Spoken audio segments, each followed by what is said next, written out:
It was a typical afternoon at JFK Airport as passengers boarded a fully booked flight bound for Los Angeles. Among them was Agent Marcus Lane, an experienced FBI agent traveling in an unusual outfit for his profession, a simple pair of jeans and a plain t-shirt.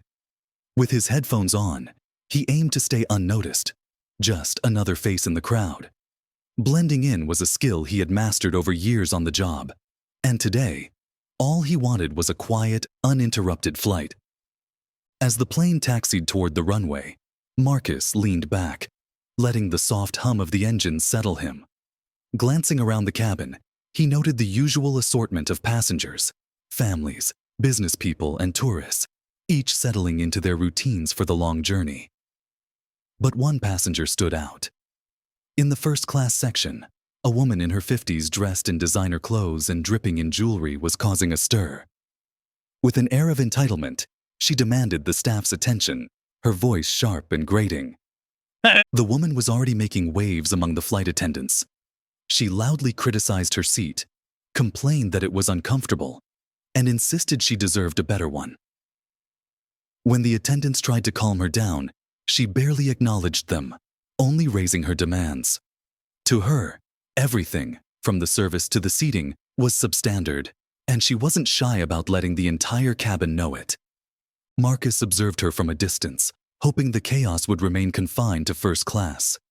He was well aware of passengers like her. Entitled was an understatement, and in his line of work, he had encountered worse. He adjusted his headphones, preparing to tune out the scene, thinking that if he kept to himself, the flight might still pass without incident. An hour into the flight, the routine service began as flight attendants rolled their carts down the aisles, offering drinks and snacks to the passengers. The cabin was settling into a comfortable buzz, with people chatting quietly or immersed in their own activities. But this calm was short-lived. From the first-class section, the woman, now infamous among the crew and nearby passengers, began to escalate her complaints. Her voice pierced the air, commanding everyone's attention. Holding up a can of soda with exaggerated disgust, she barked at the flight attendant. "This is ridiculous. I asked for sparkling water, not this garbage." Her tone was sharp, each word filled with entitlement. The flight attendant maintained a professional calm, explaining that sparkling water was temporarily unavailable. But the woman wasn't listening. Rolling her eyes dramatically, she muttered something under her breath about standards and proper service that made the attendant flinch, her composure barely holding. Marcus, who had been keeping his head down, couldn't help but notice the growing tension. He took a deep breath and put his headphones back on, deciding to drown out the drama rather than give it attention. But despite his attempt to remain an invisible bystander, he was pulled into the scene unexpectedly. Feeling a bit cramped, Marcus rose slightly to stretch his legs, leaning back so as not to intrude on the aisle space. But just as he straightened up, he noticed the woman's eyes lock onto him. Her gaze hardened, and her lips curled into a smug, disdainful smirk. He sensed it immediately, the familiarity of that look, filled with unwarranted judgment and hostility. He'd seen it before, too many times. Without hesitation, she waved her hand dismissively, snapping in his direction. "Excuse me. You, over there. Sit down. You're blocking the aisle." Her tone was harsh, commanding, as if addressing someone beneath her status. Surprised, Marcus turned to look directly at her, keeping his voice level. "I'm not in the aisle, ma'am. I was just stretching for a moment. I'll be seated in a second." Her eyes flared with irritation, and her voice grew louder. "Don't ma'am me.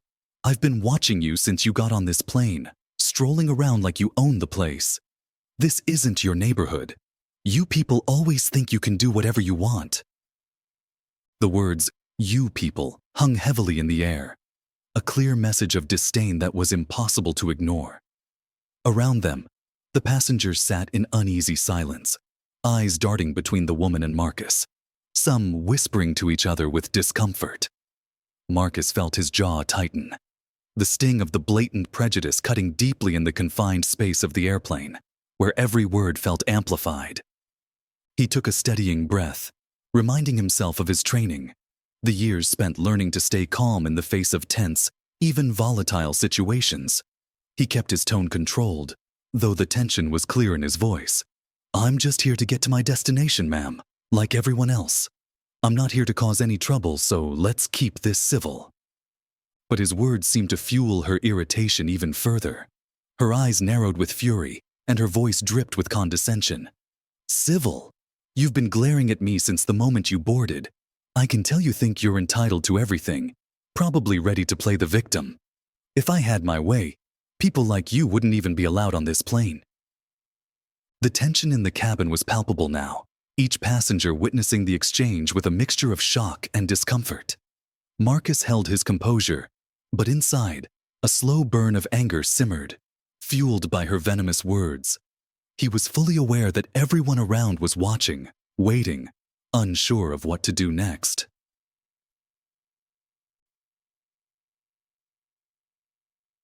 As the tension hung thick in the air, Marcus could feel every eye in the cabin focused on him and the woman. Though his patience was wearing thin, he knew this was not the place to lose his composure. He was here for a reason, and that didn't involve rising to her taunts. Taking a measured breath, he attempted to keep his response calm and collected. "Ma'am," he said slowly, choosing his words carefully, "I haven't done anything to you. I'm just a passenger on this flight, trying to reach my destination peacefully, same as you." But his calm demeanor seemed only to inflame her further. She scoffed, crossing her arms tightly and leaning forward, her voice dripping with disdain. "You're unbelievable. People like you always think you can push your way around, acting like victims when nothing's even happened. I've been around long enough to know trouble when I see it. You don't belong here." Her tone grew louder, and the venomous edge in her words made some passengers visibly cringe, shifting uncomfortably in their seats. Marcus clenched his fists by his sides, willing himself to stay composed. Years of FBI training had prepared him to handle tense situations, but this wasn't just about staying calm under pressure. It was personal, and the sting of her words hit harder than he cared to admit. But he kept his voice steady, forcing a patience that came from years of practice. "I suggest we both enjoy this flight without causing a scene. There's no reason for this hostility." But she wasn't backing down. With an air of exaggerated confidence, she laughed, a harsh sound that echoed through the cabin. "Hostility?" she sneered. "You're the one who's been glaring at me. You people always think you can get away with everything, trying to make a scene. And if anyone says anything, you just play the victim. Well, I've had enough." The surrounding passengers exchanged uncertain glances, murmurs growing among them. Some appeared to be sympathetic, casting Marcus looks of silent support, while others seemed uncomfortable, not knowing whether to intervene. The flight attendants, visibly uneasy, lingered at the front of the plane, exchanging worried glances, but not yet stepping in, perhaps hoping the situation would calm on its own. Just as Marcus was about to respond, a young woman seated toward the front, who had been watching the entire ordeal, leaned toward a nearby flight attendant, her voice low but firm. "Are you going to do something about this? She's way out of line." The flight attendant, looking visibly rattled, nodded and started moving cautiously toward the woman, her expression a mix of resolve and apprehension. As she approached, the woman in first class waved her hand dismissively, turning to the flight attendant with irritation. "I don't need you telling me how to behave," she snapped. "Do your job and keep this plane in order, starting with getting him off."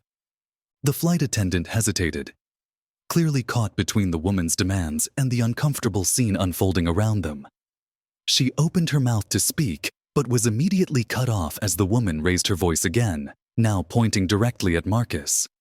"I don't know what this man's intentions are, but I don't feel safe with him on board," she declared loudly, making sure her words carried to every corner of the cabin. Her tone was triumphant, as if she believed she was righteously protecting the other passengers from a threat only she could see.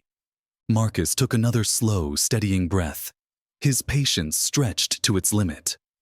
He wanted to respond, to make her understand the gravity of her actions and the baselessness of her accusations. But he knew it would only fuel her rage. Instead, he chose to stay silent, his eyes fixed straight ahead, refusing to give her the satisfaction of a reaction. At that moment, a tall man seated a few rows behind Marcus stood up, his voice firm and steady as he addressed her. "Ma'am, you need to calm down. You're the one causing a problem here, not him." The woman's head whipped around, her expression twisting into anger as she met the man's gaze. "And who do you think you are?" she spat, her voice dripping with venom. "You have no idea what's going on here. I'm the one who's been harassed." The man shook his head, unflinching. "I think we can all see what's happening, ma'am. No one's harassing you. You're making everyone uncomfortable. Just sit down and leave him alone." A few other passengers nodded quietly in agreement, murmurs of support for the man rippling through the rows. Yet, despite the public disapproval, the woman wasn't ready to relent. Her face flushed with anger, and her hands clenched around the armrests as if she was barely holding back her fury. She looked around, realizing for the first time that the passengers were not on her side. Her control over the situation was slipping, and she didn't seem to know how to handle it. She shot a glare back at Marcus, muttering under her breath, "This isn't over." Marcus held her gaze for a moment, his calm demeanor unwavering, but inside, he could feel the frustration simmering. It was a familiar feeling, but no amount of experience or training ever dulled the sting of it. He took a breath, willing himself to stay grounded, knowing that responding further would only fuel her anger. Finally, the flight attendant gave her one last warning, her voice firm. "Ma'am, please return to your seat and stop disrupting the cabin, or we will be forced to escalate this further." The woman huffed, clearly humiliated, but with no choice left, she sank back into her seat, muttering angrily to herself. Around her, the passengers exchanged relieved glances, and Marcus let out a breath he hadn't realized he was holding. For now, at least, the confrontation seemed to be over, though the tension in the cabin remained heavy. The plane settled back into an uneasy quiet, though the tension still lingered heavily.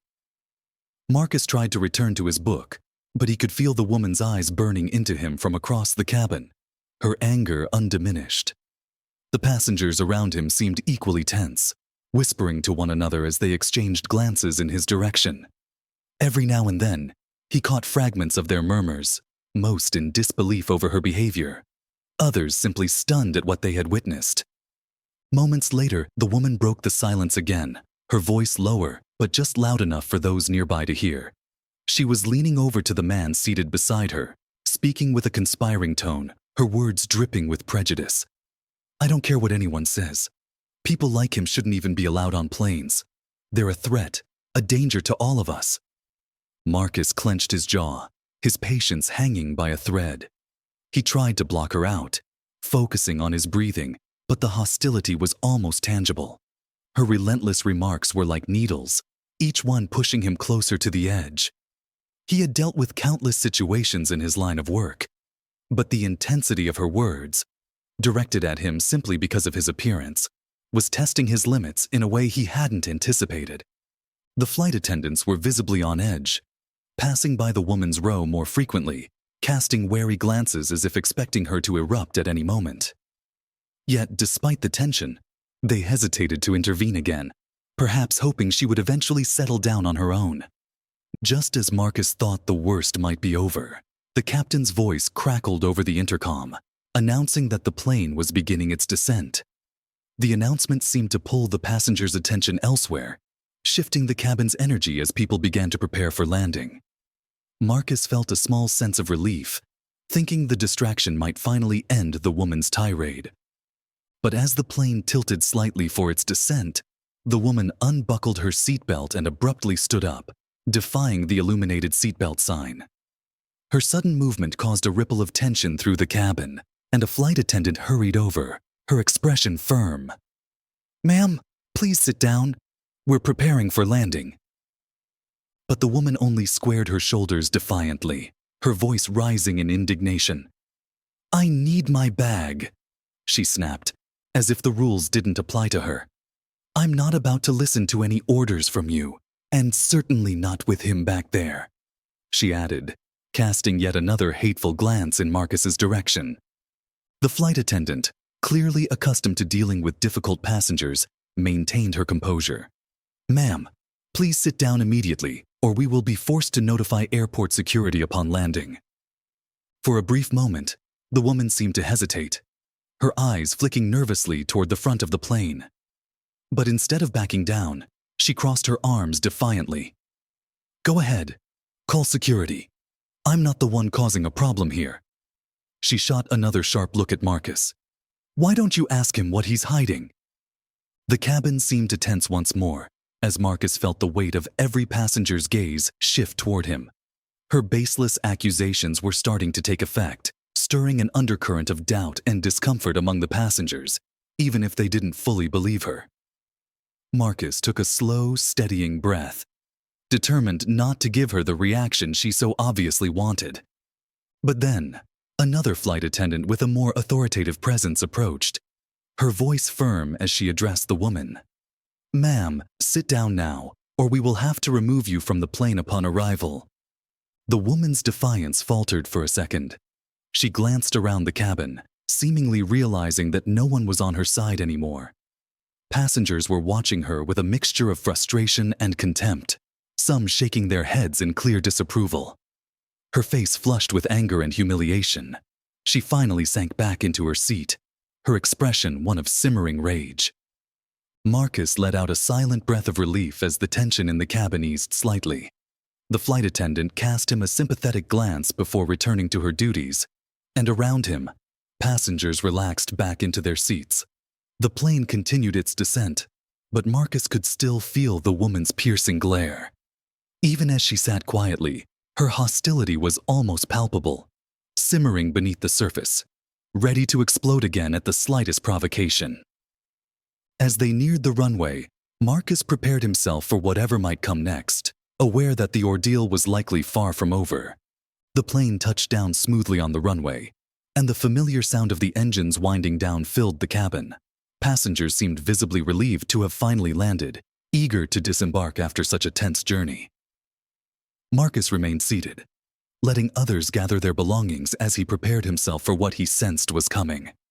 He could feel the woman's seething gaze, her body language screaming defiance, as if she were still determined to have the last word. The moment the seatbelt sign turned off, she shot up from her seat, cutting in front of other passengers in her haste to reach the front of the plane. Ignoring the protests of those she brushed past, she stormed toward the cockpit, demanding the pilot's attention. I need to speak to the pilot, she barked, her voice echoing through the cabin. This flight isn't safe. I warned you all, and you ignored me. The lead flight attendant quickly stepped forward, attempting to keep the situation from escalating. Ma'am, please calm down. Any issues can be addressed after disembarking. But the woman was relentless, pointing back toward Marcus with a glare full of accusation. That man, he's a danger, and I don't know why none of you are listening to me. He could be up to anything. The murmurs of passengers around Marcus grew louder, their discomfort and irritation palpable. Finally, after several moments of her ranting, the pilot emerged from the cockpit, his expression a mix of exhaustion and frustration. He addressed the woman firmly. Ma'am, if there's an issue, we will handle it once everyone has safely disembarked. Please return to your seat. Unfazed, she folded her arms defiantly. Oh no, you should be listening to me. I don't feel safe with him here. I want him checked out by security. Marcus remained composed, understanding that responding would only make things worse. But when airport security boarded the plane moments later, he knew it was time to act.